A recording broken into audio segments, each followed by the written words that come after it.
बच्चों, आज के इस वीडियो में आपका बहुत बहुत स्वागत है। मैं आपको बसंत का आखिरी पाठ 20 विप्लव गायन पढ़ाने चल रही हूँ, जो कि बालकृष्ण शर्मा नवीन का लिखा हुआ है। इस कविता में जो विप्लव शब्द का मतलब होता है बदलाव। विप्लव मतलब बदलाव का गीत, यानी कि प्रसिद्ध कवि जो बालकृष्ण शर्मा नवीन हैं, इन्होंने इसमें ये बताया है कि ये क्रांति गीत है। एक नई चीज लाने के लिए समाज में इन्होंने इस क्रांति गीत का आह्वान किया है। जड़ता के विरुद्ध विकास एवं गतिशीलता की बात कही है इन्होंने। तो मैं आपको पहले कविता पढ़ के बता दूं, फिर उसके बाद मैं इसके कुछ, चूँकि कविता आपके स्तर से थोड़ी सी उच्च स्तर की मुझे जहाँ तक लगता है कि लगती है, फिर भी मैं आपको उसको समझाती हूँ। बदलाव का गीत है, ये दिमाग में रख लीजिए। यानी समय के अनुसार यदि समाज में एक बदलाव की आवश्यकता है, उसी बदलाव की बात यहाँ पर कवि कर रहे हैं। तो कवि ने जो कविता लिखी, पहले मैं उसको पढ़ती हूँ। कवि कुछ ऐसी तान सुनाओ, कवि कुछ ऐसी तान सुनाओ जिससे उथल पुथल मच जाए। एक हिलोर इधर से आए, एक हिलोर उधर से आए। सावधान मेरी वीणा में चिंगारियां आन बैठी हैं। टूटी हैं मिजराबे, उंगलियां दोनों मेरी ऐंठी हैं। कंठ रुका है महानाश का, मारक गीत रुद्ध होता है। आग लगेगी क्षण में तल में, अब शुभ युद्ध होता है। झाड़ और झंखाड़ दग्ध हैं इस ज्वलंत गायन के स्वर से। रुद्ध गीत की क्रुद्ध तान है निकली मेरे अंतरतर से। कण कण में है व्याप्त वही स्वर, कण कण में है व्याप्त वही स्वर। रोम रोम गाता है वह ध्वनि, वही तान गाती रहती है। कालकूट फण की चिंतामणि, आज देख आया हूँ जीवन के सब राज समझ आया हूँ। भ्रू विलास में महानाश के पोषक सूत्र परख आया हूँ। तो कविता ये जो है वो क्रांति गीत है, एक बदलाव का गीत है। कवि इस कविता के माध्यम से नवयुवक और नागरिकों का आह्वान करते हुए कहते हैं कि कवि कुछ ऐसी तान सुनाओ जिससे उथल पुथल मच जाए। तो आह्वान करते हुए कहते हैं कि वीणा के तारों में मधुर संगीत यानी शांति और प्रेम गीत का त्याग कर कुछ ऐसी तान सुनाओ, कुछ ऐसी चीजें बताओ जिससे समाज में एक हलचल मच जाए। तो क्रांति की चिंगारियां फूट पड़े, जिससे उथल पुथल मच जाए। एक हिलोर उधर से आए, एक हिलोर इधर से आए। तो मैं पहले सारांश के रूप में आप कविता को बता देती हूँ, फिर मैं पंक्तियों के भावार्थ पर आऊंगी। तो सारांश के रूप में अगर आप कविता के सारांश को सुने रहिएगा तो आपको भावार्थ ज़्यादा आसानी से समझ में आ जाएगा। तो कवि ये कहता है कि ऐसी संगीत की तान सुनाओ जिससे उथल पुथल मच जाए, पूरी हलचल आ जाए, क्रांति की चिंगारियां फूट पड़े, महान परिवर्तन की शुरुआत हो जाए। क्रांति का यह गीत जो है वो जीवन रूपी वीणा में चिंगारियां पैदा कर दे। भयंकर कष्ट की अनुभूतियां जो होती हैं वो, यानी भले ही उंगलियां इसमें घायल हो जाएं, परंतु जीवन में बदलाव आना आवश्यक है। अगली पंक्ति में कवि कहते हैं कि महानाश का ये जो गीत है अभी कंठ में अवरुद्ध होकर पड़ा है, नहीं निकल पा रहा। यदि वह गीत आग उगलेगा तो हृदय की चिंगारियां फूटेंगी, जिनसे सब कांटेदार झाड़ियां, पुराने गलत रीति रिवाज, रूढ़िवादी विचारधाराएं सब कुछ भस्म हो जाएंगी। तो मैं थोड़ा सा, अब इतना सारांश बताने के बाद मैंने एक भावार्थ को एक सारांश के रूप में समझाया है। अब मैं पंक्तिबद्ध रूप में आपको बताती हूँ। कवि कुछ ऐसी तान सुनाओ। जिससे उथल पुथल मच जाए, एक हिलोर उधर से आए, एक हिलोर उधर इधर से आए। अब यहाँ पर कवि जो है वो कहता है कि आज के नवयुवकों का आह्वान करता है, बुलावा भेजता है, आह्वान करता है कि कुछ ऐसा करना चाहिए ताकि एक बदलाव निश्चित हो जाए, समाज में एक नया बदलाव आ जाए। कवि और आगे सावधान करते हुए कहता है कि यह गीत जो है वो जीवन रूपी वीणा में चिंगारियां पैदा कर सकता है। एक हिलोर उधर से आए, एक हिलोर उधर से आए, यानी कुछ कार्य हम करें, कुछ कार्य आप करें, तो जीवन में एक बदलाव का होना सुनिश्चित हो जाएगा। तो ये बात कवि ने यहाँ पर कहा है कि यह गीत जो है वो जीवन रूपी वीणा में चिंगारियां पैदा कर सकता है, शांति भंग हो सकती है, यह परिवर्तन अत्यधिक कष्ट प्रदान कर सकता है। क्रांति का यह गीत वर्तमान व्यवस्था को छिन्न भिन्न कर सकता है, जिससे जीवन अस्त व्यस्त हो सकता है, या ये कह सकते हैं अस्त व्यस्त होने की संभावना होती है। कवि की इच्छा जो है वो ये है कि उसकी वीणा में मधुर गीत के बजाय क्रांति और संघर्ष के गीत बजे, चारों ओर जो सुनाई दे वो क्रांति और संघर्ष के गीत सुनाई पड़े। भले ही उनकी उंगलियां घायल हो जाएं, मिज़राबें टूट जाएं या नवनिर्माण का, लेकिन समाज में नवनिर्माण का संदेश अवश्य सुनाई पड़ना चाहिए। मैं फिर से एक बार दोहरा देती हूँ। कवि आह्वान करते हुए नवयुवकों को कहता है, कवि कुछ ऐसी तान सुनाओ, कुछ ऐसी तान भर दो संगीत में कि जिससे समाज में उस संगीत को सुनकर एक बदलाव आ जाए, एक उथल पुथल मच जाए, एक हलचल हो जाए। और वो हलचल कैसी हो? समाज के सब ओर से हो, एक हिलोर इधर से आए, एक हिलोर उधर से जाए। कहने का मतलब कि ये हिलोर किसी एक तरफ से होने से क्रांति और बदलाव नहीं आएगा, ये चारों तरफ से होने से क्रांति और बदलाव की संभावना होती है। फिर कवि क्या कहते हैं? सावधान करते हैं कि मेरी वीणा में, जो मैं आज संगीत की वीणा बजा रहा हूँ, जिसमें मैं क्रांति के गीत बजाने जा रहा हूँ, उस पे अब चिंगारियां बैठ गई हैं।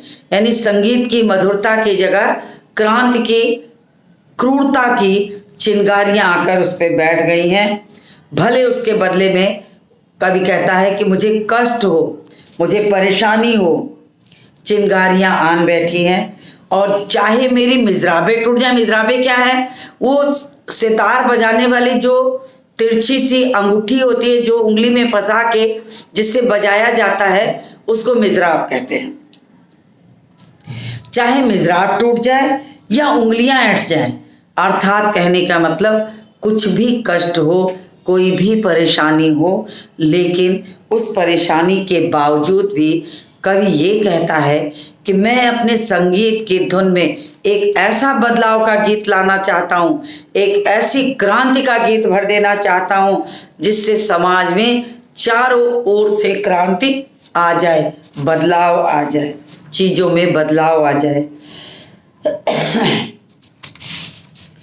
तो टूटी हैं मिज़राबें, उंगलियां दोनों मेरी ऐंठी हैं।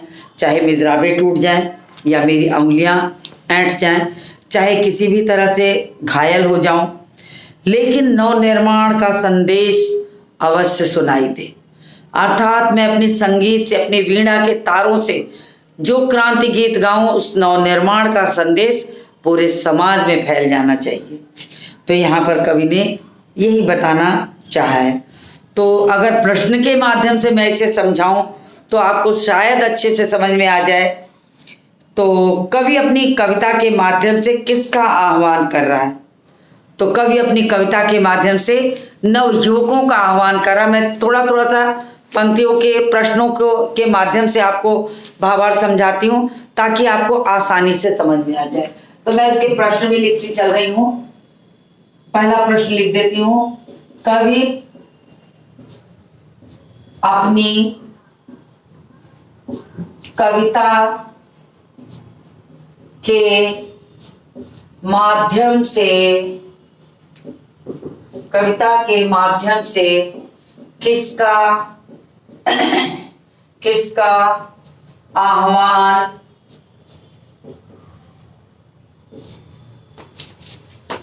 कर रहा है। मैं इस प्रश्न का उत्तर बिल्कुल संक्षिप्त में दे रही हूं कि नवयुवकों का उत्तर है, नव युवकों का। मैं पूरी लाइन नहीं लिख रही हूं, आप समझ जाएंगे खुद ही कि कवि अपनी कविता के माध्यम से नवयुवकों का आह्वान कर रहा है। इससे आपको उस पैराग्राफ का भावार्थ अच्छे से समझ में आ जाएगा कि क्या पूछा जा रहा है, क्या इसमें भाव में कहा जा रहा है। फिर देखिए इसमें प्रश्न बन सकता है, कवि कैसी तान सुनना चाह रहा है। तो कवि कैसी तान सुनना चाह रहा है? कवि ऐसी तान सुनना चाह रहा है जिससे उथल पुथल मच जाए, यानी क्रांति का आगमन हो जाए। तो आप इसको प्रश्न में समझिए, कवि कैसी तान सुनना चाह रहा है। उत्तर होगा इसका, कवि ऐसी तान सुनना चाह रहा है जिससे उथल पुथल, यानी हलचल, उथल पुथल मतलब हलचल, उथल पुथल मच जाए, यानी क्रांति आ जाए। क्रांति या बदलाव कह सकते हैं, बदलाव आ जाए।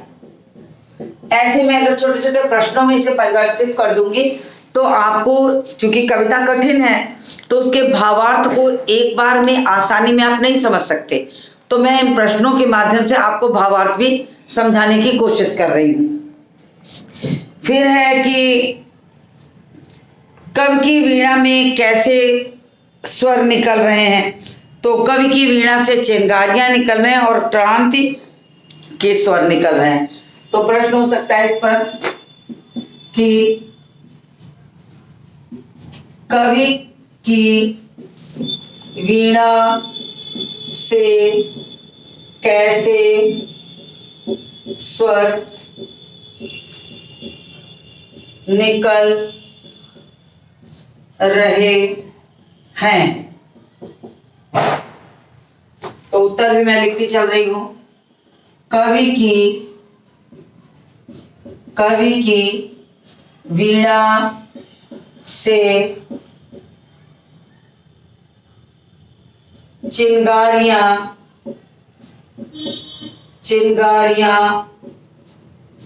निकल कर क्रांति के स्वर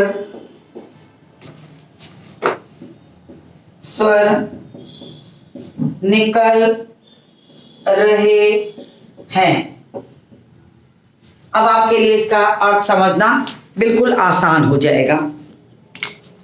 फिर देखिए, कवि की उंगलियां क्यों ऐठी हैं। तो कवि की उंगलियां, कहा ना कि टूटी है मिजराबे अंगुलियां दोनों मेरी ऐठी हैं। तो कवि की उंगलियां क्यों ऐठी हैं। तो कवि की उंगलियां क्रांति के स्वर निकालने के लिए ऐठ गई, मतलब घायल हो गई हैं। तो इसको भी आप प्रश्न में लिख लीजिए, कवि की उंगलियां क्यों ऐठी हैं, यानी क्रांति इतनी आसानी से नहीं आती और क्रांति जैसे स्वर को निकालने के लिए उसे अपने वीणा में कठोर तारों को बजाना है, जिसके कारण उसकी उंगलियां जो हैं वो घायल हो गई हैं।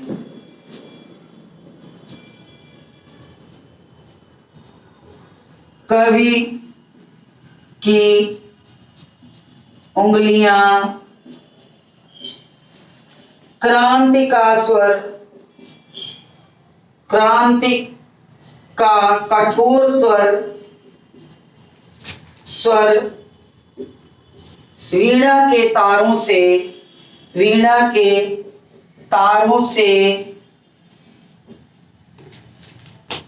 निकालने में ऐठी हैं या घायल हैं। ऐठी है मतलब घायल है, तो आप ऐसे भी इसको कर सकते हैं। तो ये आपको इतना समझ में आ गया होगा। मैं अब आगे बढ़ती हूं। अगला है कंठ रुका है। कंठ रुका है महानाश का, मारक गीत रुद्ध होता है, आग लगेगी क्षण में हृतल में। हृतल मतलब हृदय के तल में। अब क्षुब्ध युद्ध होता है, झाड़ और झंकार दग्ध हैं इस ज्वलंत गायन के स्वर में। रुद्ध गीत की क्रुद्ध तान है निकली मेरे अंतरतर से। अब कवि ने यहाँ पर इस अनुच्छेद को, इस पद्यांश को समझाने के लिए कहा है कि कंठ रुका है महानाश का। कवि अपने काव्यांश के या पद्यांश के माध्यम से कहना चाहता है कि मेरा कंठ जो है क्रांति के महानाश से रुका हुआ था। क्रांति के महानाश का जो समय था उसमें रुद्ध होके मेरा कंठ जो है रुका हुआ था, और मारक गीत रुद्ध होता है, यानी मौत का जो गीत है वो रुक जाता है। कंठ अवरुद्ध हुआ है और मृत्यु का जो गीत है वो रुक गया है। यानी परिवर्तन की मांग जब भी उठती है उतनी ही तेजी से उसके दमन की कोशिश की जाती है। यदि समाज में कोई बदलाव लाना होता है तो कुछ लोगों को कठोर कदम भी उठाना पड़ता है, और उस कठोर कदम को उठाने के लिए अगर 10 उस चीज को लाने वाले हैं तो 100 उस चीज को दबाने वाले होते हैं। तो दमन करने वाले, नाश करने वाले लोग भी आगे उठते हैं। तो कवि ने कहा है यानी परिवर्तन की मांग जब जब उठती है तो दमन करने वाले लोग उसकी कोशिश हमेशा करते रहते हैं। तो कवि कहता है कि लेकिन यह अवरोध अधिक समय तक नहीं रुकता, आग लगेगी क्षण में हृतल में। ये अवरोध जब एक बार व्यक्ति ठान लेता है तो कभी ना कभी तो आएगा ही। तो अवरोध ज्यादा समय के लिए नहीं होता, प्रत्येक व्यक्ति के कण कण में इसकी तान समा जाती है। जिस प्रकार हृदय में वर्तमान व्यवस्था के प्रति आक्रोश उत्पन्न हो चुका है वह क्षण भर में भस्म कर देगा। आग लगेगी क्षण में हृतल में, यानी एक क्षण में हृदय तल में, हृदय में जो भावनाएं आई हैं उसको जलाकर राख कर देगी। जैसे ही यह आक्रोश फूटता है हमारे हृदय के रुके हुए क्रांति के गीत की तान निकल पड़ती है। अब क्षुब्ध युद्ध होता है, यानी कि अंतरतल में समाज में एक नए बदलाव के लिए, एक नए गीत के लिए एक युद्ध हो रहा है, उसे लाने के लिए और दमन कर उसे रोकने के लिए। दो वर्ग बन के, एक उसे लाना चाहता है, एक उसे रोकना चाहता है। तो ये तरीका है समाज में। झाड़ और झंकार दग्ध है इस ज्वलंत गायन के स्वर में। झाड़ और झंकार दग्ध हैं, दग्ध मतलब जल रहे हैं। तो इन्होंने कहा कि क्षण भर में सब कुछ भस्म कर देगा। जैसे ही आक्रोश फूटता है हमारे हृदय की में रुके हुए क्रांति के जो गीत की तान है वो निकल पड़ती है, और इस ज्वलंत गीत के स्वर में सारा अवरोध जो है, रुकावट जो है वो नष्ट हो जाती है। इस गीत के स्वरों से क्या होगा, जब सारे ये जलते हुए चिंगारियों की तरह वीणा के तारों से गीत फूटेंगे तो क्या होगा कि सारी झाड़ और झंखाड़ दग्ध है, सारी जीर्ण शीर्ण। झाड़ झंखाड़ क्या है? कांटेदार झाड़ियां। अब सूखी और कांटेदार झाड़ियों में एक दी चिंगारी पड़ेगी तो वो नष्ट हो जाएगी। तो इन्होंने यही कहा है कि हमारे पुराने रीति रिवाज, परंपराएं, जो कुछ भी हैं, वो सारी परंपराएं, सारी विचारधाराएं, रूढ़िवादी परंपराएं इस क्रांति के बदलाव के साथ ही जलकर खाक हो जाएंगी। इस ज्वलंत गायन के स्वर में रुद्र गीत की क्रुद्ध तान है निकली मेरे अंतरतर से।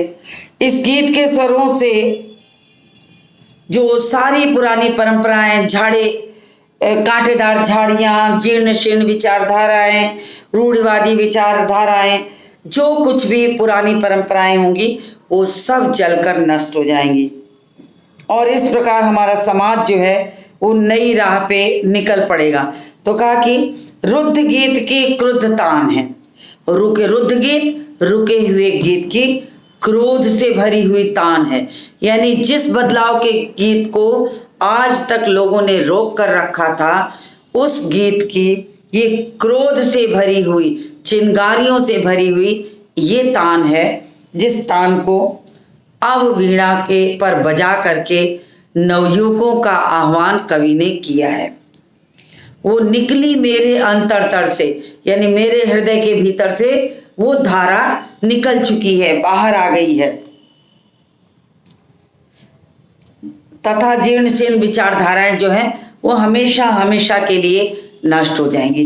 तो ये यहाँ पर कवि ने समझाने की कोशिश की है कि किस तरह से ये गीत जो है रुद्ध हुआ है, रुका है, और ये महानाश और मारक का गीत है जो वीणा के तारों में भरा पड़ा है, वीणा के तारों में जो सुनाई पड़ रहा है, और इसके बजते ही ऐसी आग लगेगी, हृदय से उठने वाली ये चिंगारियां ऐसी आग लगेगी कि सारे पुरानी जीर्ण शीर्ण विचारधाराएं जो हैं वो नष्ट होकर खत्म हो जाएंगी। तो कवि ने यहाँ पर यही समझाने की कोशिश की है कि बदलाव का ये गीत पूरे समाज की पुरानी परंपराओं, विचारधाराओं, रूढ़िवादी तौर तरीकों को पूर्णतया समाप्त कर देगा। तो ये इसमें कहा है। दग्ध का मतलब होता है जलना, ज्वलंत का मतलब होता है जलते हुए, अंतरतर का मतलब होता है हृदय की गहराई, और झाड़ झंखाड़ तो कांटेदार सूखी झाड़ियों के लिए कहा है। उन्होंने माना है कि अगर वीणा के तारों से चिंगारी रूपी संगीत की धुन निकलेगी तो पुरानी परंपराएं रूपी झाड़ झंखाड़ जो समाप्त हो जाएंगे। तो आपके स्तर से थोड़ा कठिन है, लेकिन आप उसको ध्यानपूर्वक बार बार सुनिए, निश्चित है कि आपको समझ में आ जाएगा। तो मैं इस अनुच्छेद पद्यांश के हिस्से पर भी कुछ प्रश्न कर देती हूँ जिससे कि आपको ये भावार्थ भी बहुत स्पष्ट हो जाएगा। तो मैं इसको रब करती हूँ।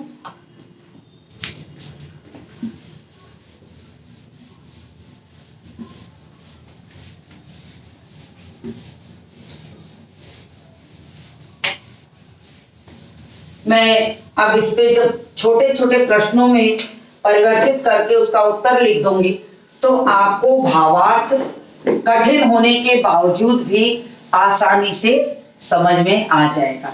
तो मैं ये प्रश्नों में परिवर्तित करके लिख रही हूँ। आप इसको लिखना शुरू करिए या अपनी पुस्तक के बगल में, पंक्तियों के बगल में लिख लीजिए कि इसके प्रश्नों के माध्यम से। पहला प्रश्न इसमें बना देती हूं कि कवि विनाश के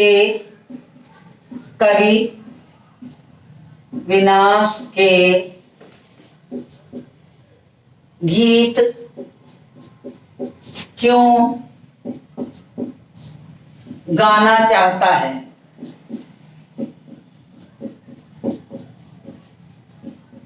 कवि विनाश के गीत क्यों गाना चाहता है? उत्तर लिख लीजिए। कवि विनाश के गीत इसलिए गाना चाहता है, क्योंकि प्रलय के बाद ही सृष्टि का निर्माण होता है। क्योंकि प्रलय के बाद ही सृष्टि का निर्माण होता है,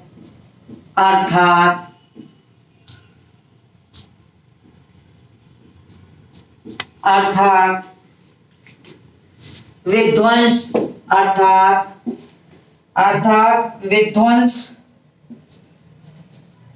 विध्वंस पर ही नवनिर्माण संभव है। यानी एक चीज मिटेगी तभी दूसरी चीज निर्मित होगी। ये सृष्टि का नियम है। कोई नई चीज लानी होगी तो उसके साथ सृष्टि में एक बार प्रलय फिर नया निर्माण, ये सृष्टि का ही नियम है। तो उसी नियम को यहाँ पर कवि ने बताया है। फिर अब ऐसे विनाश के गीत के समय कवि की स्थिति क्या हो गई है, वो यहाँ क्या कहता है। तो कवि का जो कंठ है वो रुक गया है, वो चाह कर भी मारक गीत नहीं लिख पा रहा है। तो कवि की स्थिति क्या हो गई, उसका कंठ अवरुद्ध हो गया है, वो मारक गीत नहीं लिख पा रहा है। उसके हृदय में क्रोध है, आक्रोश है, घृणा के भाव जग रहे हैं। तो ये चीज में कहा गया कि कवि की स्थिति ऐसी है कि उसके हृदय में क्रोध, आक्रोश और घृणा के भाव हैं और वो चाह कर भी मारक गीत नहीं लिख पा रहा है। तो कवि की स्थिति ऐसी है। फिर आगे कहा है, मैं इसको भी लिख ही देती हूं, नहीं आपको समझ में नहीं आएगा।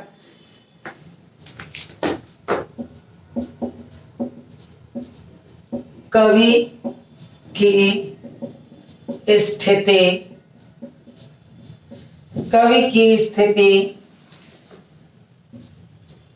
कैसी हो गई है। उत्तर है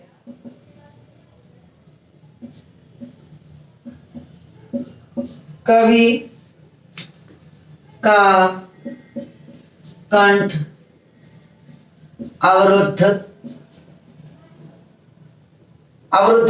रुक गया है, लिख देती हूँ क्योंकि अवरुद्ध आपके समझ में नहीं आएगा। कवि का कंठ रुक गया है, कवि का कंठ रुक गया है।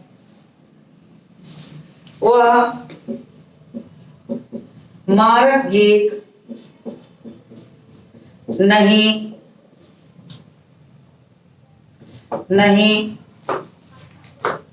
लिख पा रहा है, वो मारक गीत नहीं लिख पा रहा है। उसके हृदय में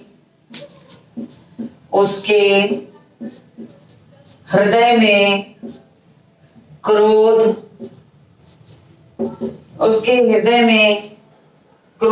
आक्रोश, विरोध। उसके हृदय में क्रोध, आक्रोश, विरोध और घृणा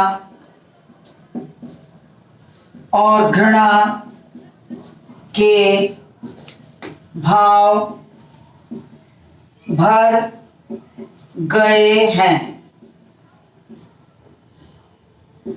इसीलिए वो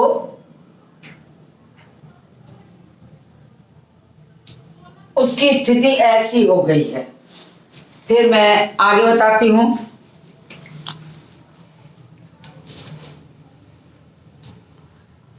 फिर उसने कहा कि महानाश का मारक गीत क्यों रुक जाता है। तो महानाश का मारक गीत इसलिए रुक जाता है क्योंकि मारक गीत का जो स्वर है वीणा से निकलने का जो क्रम है उसमें उंगलियां जो है वो घायल हो गई हैं, कंठ अवरुद्ध हो गया है, जिसके कारण मारक गीत भी रुक गया है। तो मारक गीत क्यों रुक गया है? यानी कवि के हृदय में ऐसी भावनाएं उठ गई हैं, ऐसी भावनाएं जग रही हैं, जिसके कारण वो मारक गीत नहीं लिख पा रहा है। तो आपको मैं समझा दूं कि किस तरह से महानाश के गीत लिखना उसके लिए कितना कठिन हो गया है।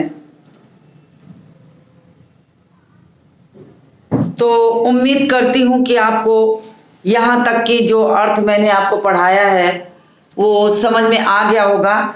तो इसके बाद का जो अंश है, एक अनुच्छेद, वो अभी शेष बचा है, जो मैं अपने अगले वीडियो में लेके आऊंगी। तब तक आप इस पाठ को दोहराइए। चूंकि ये पाठ थोड़ा कठिन है, इसलिए मैं इस पाठ पर संक्षिप्त प्रश्न जो बन सकते हैं वो बनाकर पुनः आखिरी अनुच्छेद के साथ जोड़कर आपको बताऊंगी। तब तक आप इतने अंश को दोहराइए। तो आज के इस वीडियो को यहीं समाप्त करती हूँ और मिलती हूँ आपसे अगले वीडियो में।